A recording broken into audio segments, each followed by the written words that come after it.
Bismillahirrahmanirrahim. Assalamualaikum warahmatullahi wabarakatuh. Waalaikumsalam warahmatullahi wabarakatuh. Em, Bagaimana kabarnya hari ini? Alhamdulillah baik. Oke, mungkin kita kan di sini mau melaksanakan sesi konseling ya.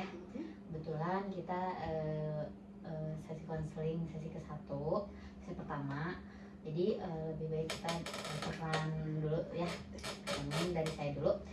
Perkenalkan, nama saya Salsati Silubis. Mungkin di sini saya berperan sebagai konselor yang dimana akan membantu berjalannya sesi konseling hari ini dan membantu menyelesaikan masalah dan pikiran-pikiran yang kurang kamu nyaman gitu.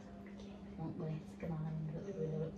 Saya dulu teh mungkin perkenalkan, nama saya Irena Anastasia. Ya itu. Balik ya. Oke, wah. Jadi tadi kabarnya alhamdulillah ya baik. Gimana tadi perjalanannya menuju ke sini? Alhamdulillah lancar, cuma hujan aja tadi, iya. jadi agak basah Musim gitu bajunya. hujan ya. Iya. Oke. Apakah hari ini ada kesibukan atau belakangan ini kamu lagi sibuk apa? Kalau sekarang sih kuliah aja sih, kegiatan di kampus. Oke. Selain itu enggak ada. Mungkin di sini kita akan melaksanakan sesi konseling ya. Apa sebelumnya pernah melakukan sesi konseling nggak? Belum. Oke, belum. Pertama kali. Oke, karena kamu baru pertama kali ya melakukan sesi konseling hari ini. Mungkin saya akan menjelaskan dulu apa itu konseling, mungkin ya. Jadi konseling itu ada proses yang dimana konselor dan konseling itu menyelesaikan masalah konseling yaitu. Nah, di sesi konseling juga ada beberapa asas. Yang pertama itu ada asas kerahasiaan, yang dimana apapun yang kamu ceritakan di ruangan ini dengan saya itu tidak akan bocor kemana-mana, terkecuali kamu mengizinkan apabila ada orang tua atau teman kamu yang harus tahu gitu. Itu pun harus dari persetujuan kamu. Nah, gimana kalau menurut kamu cuma kita berdua aja atau mereka juga boleh tahu? Sebenarnya sih boleh-boleh aja, soalnya masalah saya juga gak terlalu gak terlalu sensitif gitu. Mungkin bukan teman yang lainnya juga mungkin pernah mengalami gitu, jadi gak apa-apa. Oke, jadi gak apa-apa ya. Ya. Nah, yang kedua itu ada asas kesukarelaan, yang dimana kamu datang ke sini itu tidak ada paksaan gitu, benar-benar sukarela, cerita dengan saya juga sukarela. Nah, kamu terpaksa enggak? Ya, oke. Datang sendiri. Oke. Nah, selanjutnya ada asas keterbukaan, yang dimana kamu kan di sini melakukan sesi konseling, jadi kamu tuh apapun perasaan kamu, pikiran kamu tuh kamu harus ceritakan dan terbuka agar sesi konseling kita juga berjalan dengan lancar kayak gitu. Oke. Nah, sebelumnya mungkin saya izin merekam dulu ya untuk laporan gitu dan izin menulis. Oke, selanjutnya mungkin sesi konseling itu biasanya ya itu ada di 4 sesi gitu. Banyak. Biasanya tuh satu sesinya tuh kadang 45 sampai 60 menit kayak gitu. Jadi enggak disekaligusin 4 sesi gitu. Jadi per hari, jadi seharinya tuh 45 sampai 60 menit kayak gitu. Biasanya, tapi sesuai kebutuhan klien juga, sesuai kebutuhan kamu gitu. Bisa jadi kamu lebih sedikit dari itu atau juga lebih banyak gitu. Nah, sebelumnya kamu mengikuti sesi konseling ini tahu dari mana ada sesi konseling? Dari teman sih teh, katanya pernah gitu konseling sama di sini gitu. Oke. Jadi dari teman ya, dari relasi gitu. Oke, mungkin sebelumnya kan kamu mengisi info dari saya ya. Setelah kamu mengisi info itu dan setelah saya lihat juga, saya baca-baca juga gitu, kamu tuh sekarang sedang merasakan, setelah saya baca ya, secara singkat nih kamu sedang kesulitan dalam memanage waktu gitu. Nah, mungkin sekarang silahkan gitu kamu ceritakan apapun yang ingin kamu ceritakan dan ceritakan lagi secara dan lebih jelas aja kayak gitu. Gimana kita bingung. Kalau misalkan, kalau bukan misalkan emang kejadiannya gitu. Sekarang kan saya kuliah gitu ya, semester 6. Nah, apa ya, semakin atas tuh bukan semakin apa ya, nyantai kan, semakin maksudnya tugas-tugas, terus juga apa ya, iya tugas-tugas yang bikin ini, kuliah juga kan tiap hari gitu. Nah terus juga kan saya ikut organisasi juga, nah apa ya yang membuat saya datang ke sini tuh, saya tuh setelah kuliah, setelah ikutan organisasi itu jadi semakin apa ya, kurang istirahat gitu. Terus main juga, tapi kan maksudnya bukan memprioritaskan main kan, itu kan bukan mau sih, perlu juga kan ya, biar gak jenuh gitu, terus biar nggak apa ya, kayak nggak garut aja gitu dari kegiatan sehari-hari yang tiap hari dilakuin gitu. Nah sehingga saat tadi kuliah dan organisasi, jadi saya nggak bisa sih, kurang istirahat gitu. Kadang-kadang tidur paling siang tuh jam 12 itu paling siang. Jadi kan paginya nggak enak kan badan, maksudnya tidur gak cukup gitu sih. Jadi kamu tuh sekarang mahasiswa semester 6 yang lagi sibuk banget sama tugas, terus sekarang kamu ada di organisasi, terus ngatur ini itu, sampai kamu tuh kekurangan istirahat, dan waktu kamu buat main itu tuh kebutuhan kamu juga ya, jadi terganggu kayak gitu. Nah, baik.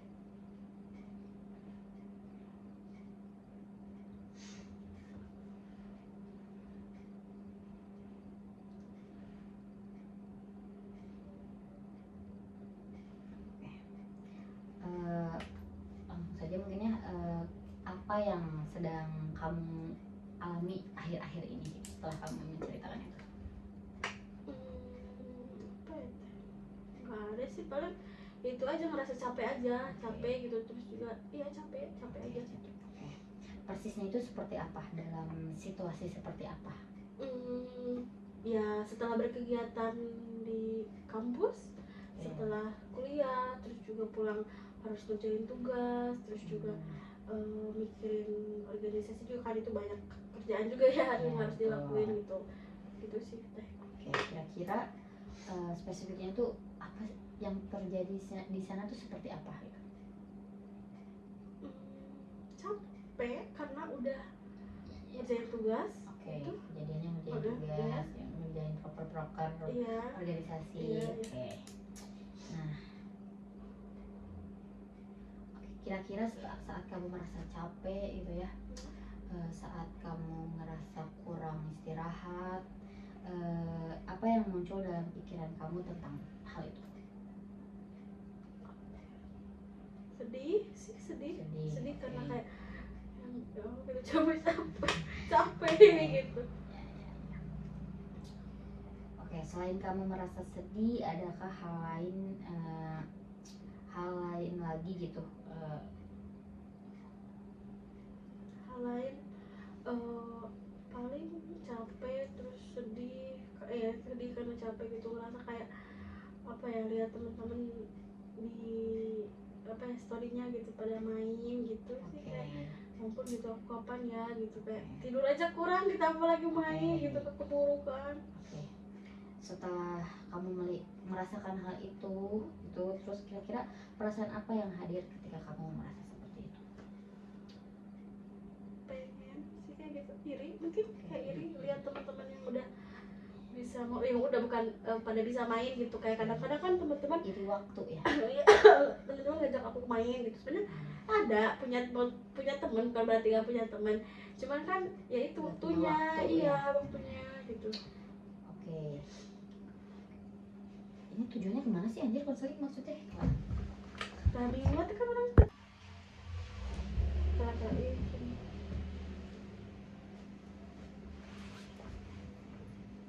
ayo kaburu iya ngobrolin.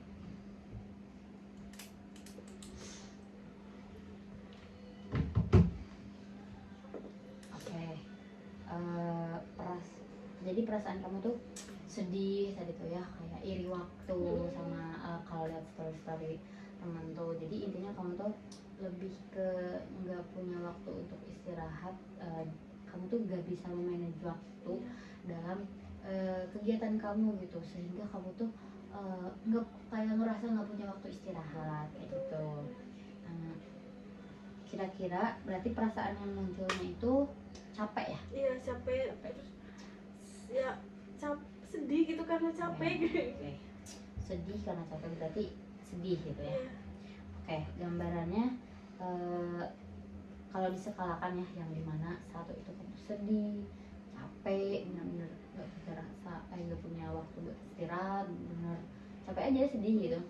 Terus yang 10 itu ketika kamu sebaliknya gitu, kayak kamu udah punya waktu buat istirahat, udah bisa punya waktu main gitu, terus kamu juga nggak kewalahan gitu ngerjain tugas, ngerjain proker-proker di organisasi. Kira-kira kamu ada di skala berapa sekarang?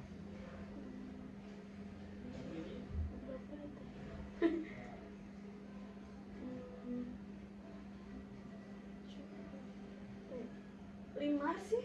Iya, angka Iya, 5. Oke. Kira-kira kalau boleh di jelaskan gitu, 5 itu seperti apa? Kalau 5 apa ya?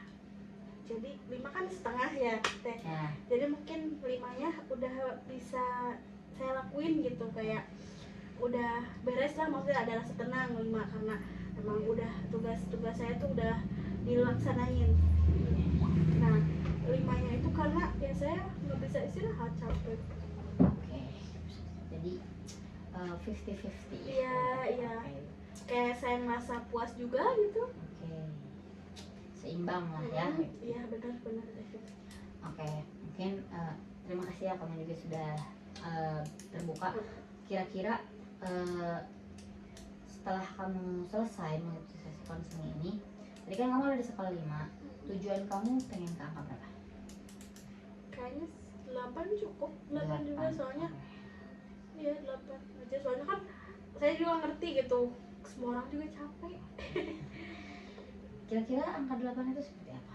Kalau di angka 8 mungkin saya udah enggak, mungkin capek pasti ya gitu, sedih karena udah capek banget, itu pastilah ya, karena saya berkegiatan juga. Cuman pas melihat teman-teman, kayak teman-teman saya tuh ya udah aja gitu, kayak mungkin saya bisa lain waktu gitu. Terus juga kadang-kadang kan ada yang gak kerjain nih.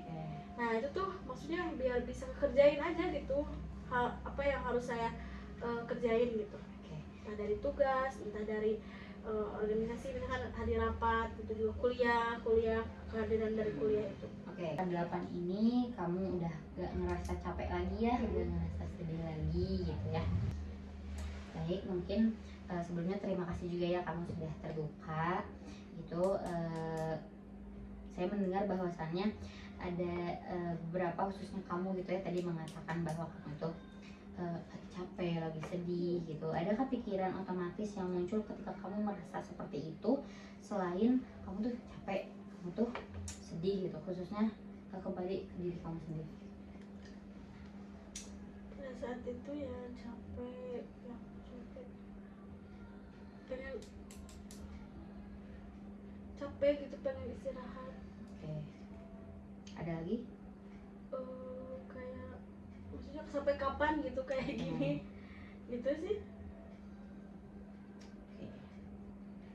Oke, pertanyaan saya itu, apakah ada pikiran otomatis dari diri kamu gitu, atau hanya anggapan kamu selewat aja ya, dalam kamu nggak bisa memanage waktu untuk istirahat kamu gitu, sehingga kamu tuh merasa nggak bisa istirahat? Saya nggak bisa ngatur waktu. Aku nggak bisa ngatur waktu nih gitu.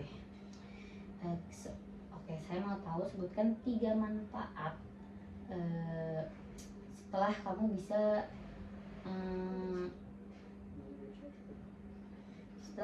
memanage waktu. Bentar.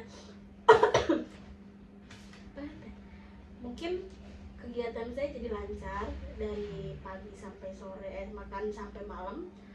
Terus juga lancar gitu, terus gak bete ke sayanya. karena terrealisasi gitu semuanya, terus juga ya tugas-tugas saya, tanggung jawab saya beres semuanya gitu. Oke. Sekarang sebutkan 3 kerugian ketika kamu tidak bisa memanage waktu. Bete, bad mood, terus juga apa ya, tugas gak kekerjain, terus juga yang terakhir apa ya, udah sih kak, tiga. Oke. Nggak apa-apa. Eh, dari yang kamu jadi nggak bete, kamu bisa mengendalikan mood kamu kayaknya, terus kamu bisa jadi memanage waktu. Apakah itu benar yang kamu mau? Iya. Oke, iya. Eh, jadi inginnya kamu itu sebenarnya hanya anggapan hasil dari pikiran kamu yang ketika itu muncul akibat kamu merasa tidak bisa memanage waktu. Nah, ya. Betul nggak? Betul. Ya, tuh. Jadi yang sebenarnya kamu inginkan itu adalah kamu bisa memanage waktu, gitu ya. Nah, dari situasi ini sehingga dari situasi saat ini, gitu ya, sehingga menghasilkan perasaan yang negatif, gitu ya. Yeah. Situasi kamu yang saat ini kamu Betul. langsung ada perasaan negatif.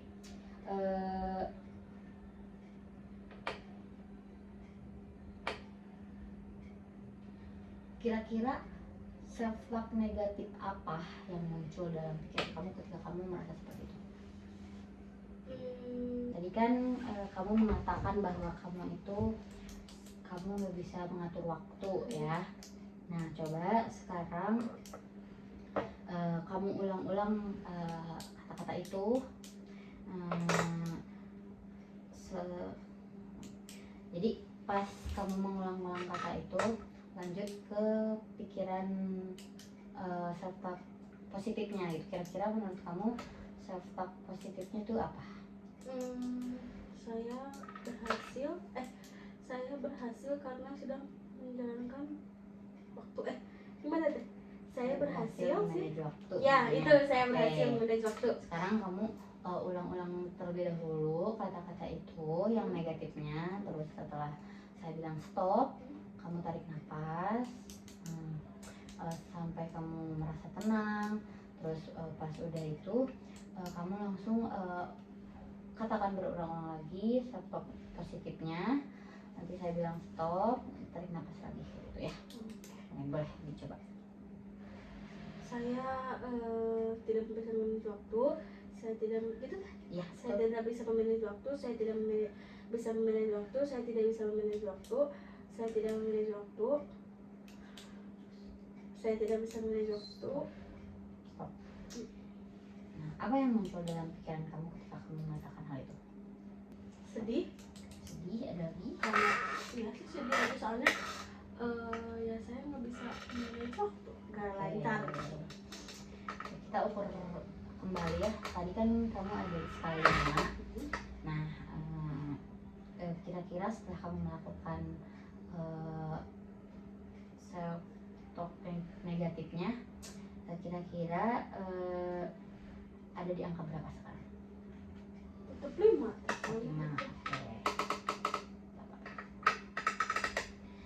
Nah, sebelum kita mengukur sesi ini dan saya kembali memutar rekaman self talk negatif kamu yang kamu miliki tadi, yang saya tidak bisa manage waktu. Kamu tadi memaknai bahwasannya kamu ingin bisa manage waktu, betul ya? Jadi keinginan atau self talk negatif kamu itu hanya mengganggu pikiran kamu selama ini, gitu. Nah, bahwasannya saya perlu menurunkan alternatif self talk yang bisa kamu putar kembali agar kamu bisa membandingkannya, gitu. Jadi tadi kan ada self talk negatifnya, ada self talk positifnya. Nah, tadi self talk negatifnya itu kamu tidak bisa memanage waktu. Perasaan yang muncul adalah kamu sedih dan kamu sedih, gitu ya. Nah, kalau sekarang alternatifnya kata-kata agar kamu mencapai keinginan kamu, bahwasannya kamu ingin bisa memanage waktu, maka kata-kata apa yang perlu muncul atau kata-kata apa yang ada dalam pikiranmu? Saya bisa memanage waktu. Oke, jadi sebaliknya ya. Iya. Coba kita simulasikan perbedaan dari awal yang tadi self-talk negatifnya dengan rasa ketika kamu ingin memanage, saya bisa memanage waktu. Ya, bisa. Oke, jadi kita mulai dari awal lagi saja ya. Saya ingin kamu mengulang kembali self-talk negatif kamu. Setelah itu bertahapan gitu ya. Kamu relaksasi, tarik nafas. Nanti setelah saya stop, kamu tarik nafas dulu. Terus setelah tarik nafas, kamu melakukan self-talk positifnya. Terus tarik nafas kayak gitu. Sebentar. Oke, boleh dimulai.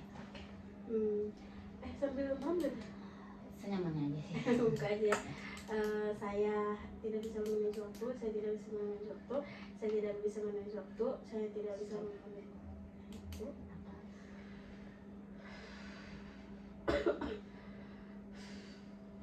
Lanjut.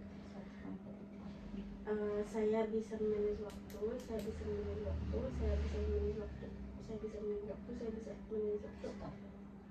Ada berkesan perasaan? Ada. Oke, ada. Perasaan apa yang muncul setelah kamu mengatakan hal itu? Senang sih, emang senang sih, kayak lega. Oke, lega. Kalau senang enggak, lega aja. Ya, pastinya lega ya. Oke.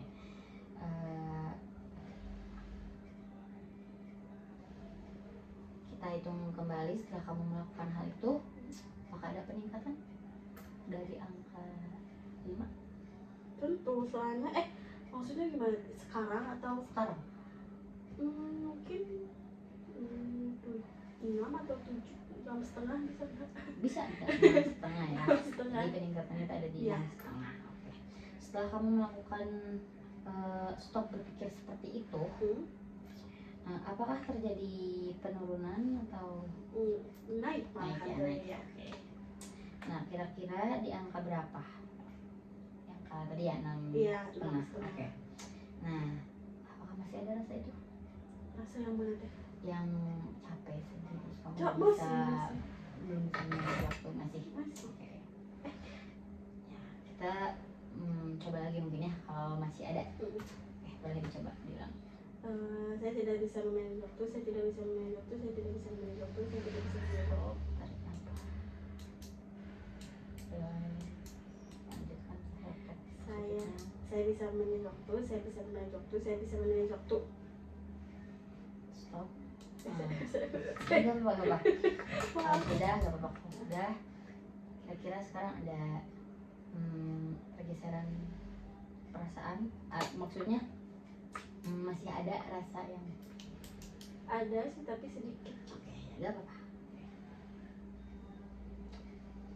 Masih ada sedikit, itu wajar banget karena itu masih ada di sesi 1 ya. Nah, saya buka lagi skalanya, skala 1 sampai 10 itu kamu merasa sangat capek, sangat nggak bisa manage waktu mungkin ya, kan sangat manage waktu. Nah, dan 10 itu kamu menjadi lebih bisa manage waktu, lebih tenang, dia lebih lega juga.